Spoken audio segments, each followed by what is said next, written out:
Yes 8th class 4th chapter start करा हमने ecosystem. इसमें हमने अभी तक habitat, community, ecology and population की डेफिनेशंस करी है। नेक्स्ट हमारा टॉपिक है अंडरस्टैंडिंग इकोसिस्टम। इसमें इकोसिस्टम के बारे में है सारा। The biotic and abiotic component of an environment और habitat interact and maintain a balance between them. अब बायोटिक जो लिविंग होते हैं और अबायोटिक जो कि नॉन लिविंग कंपोनेंट है किसी भी हैबिटेट या इन्वायरमेंट के, जब वो आपस में इंटरेक्ट करते हैं और अपना एक बैलेंस मेंटेन रखते हैं, एक चेन मेंटेन रखते हैं, उस चीज़ को हम इकोसिस्टम बोलते हैं। An ecosystem is a community of living organism in a given area और in a habitat interacting with each other. वो आपस में भी इंटरेक्ट करते हैं, विद ईच अदर मतलब आपस में भी वो लिविंग ऑर्गेनिज्म इंटरेक्ट करेंगे, and with their non living environment. Non living जैसे कि अबायोटिक कंपोनेंट जो होते हैं, वेदर है जिसको हम टेम्परेचर भी बोलते हैं, sunlight, water, soil, climate, atmosphere, इन सभी के साथ भी वो इंटरेक्ट करते हैं और अपना एक बैलेंस मेंटेन रखते हैं। उस चीज़ को हम इकोसिस्टम बोलेंगे।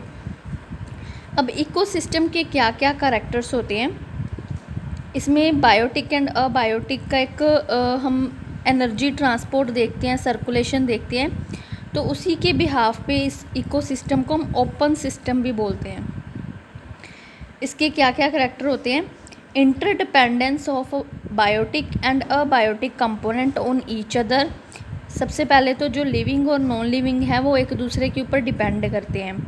एनर्जी फ्लो होती है इनमें, जैसे सनलाइट से प्लांट एनर्जी लेते हैं। सनलाइट जो है वो अबायोटिक है, वो प्लांट से एनर्जी प्लांट उनसे एनर्जी लेते हैं, प्लांट से एनिमल्स एनर्जी लेते हैं, ह्यूमन बींग से एनर्जी लेते हैं, तो एक एनर्जी फ्लो होता है उनमें। साइक्लिंग और exchange of material between abiotic and biotic component, जैसे कि वाटर, सॉयल, क्लाइमेट हमें कितना कुछ देते हैं।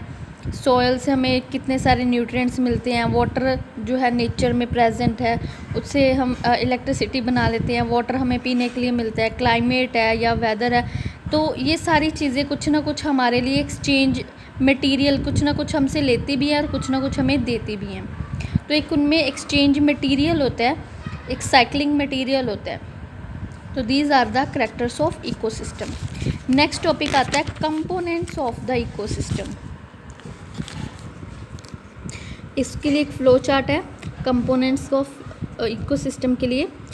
बायोटिक कंपोनेंट और अबायोटिक, ये 2 कंपोनेंट्स होते हैं। तो सबसे पहले कंपोनेंट ऑफ इकोसिस्टम में बायोटिक कंपोनेंट के बारे में पढ़ेंगे।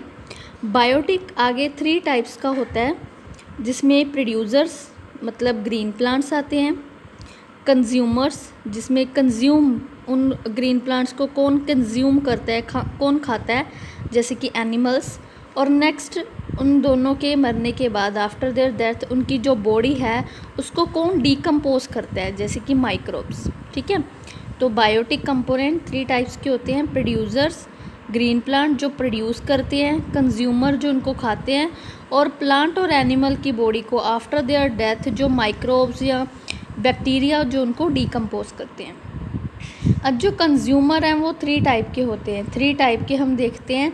एक होते हैं हर्बीवोर्स, जिसको हम प्राइमरी कंज्यूमर भी बोलते हैं।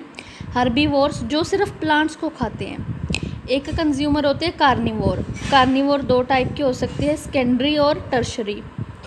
तो कार्निवोर्स वो होते हैं जो सिर्फ और सिर्फ एनिमल्स को ही खाते हैं। ऐसे एनिमल जो एनिमल्स को खाते हैं, जैसे लॉयन, टाइगर, ये सिर्फ एनिमल्स को ही खाएंगे, प्लांट्स को नहीं खाते। और ओमनिवोर जो प्लांट को भी खा लेते हैं और एनिमल्स को भी खा लेते हैं, जैसे ह्यूमन बींग्स है वो मीट, फिशेस वगैरह भी खा लेता है और प्लांट्स को भी खा लेते हैं, तो वो होते हैं ओमनिवोर्स। तो नेक्स्ट इसके बारे में डिटेल है वो हम नेक्स्ट टाइम रीड करेंगे।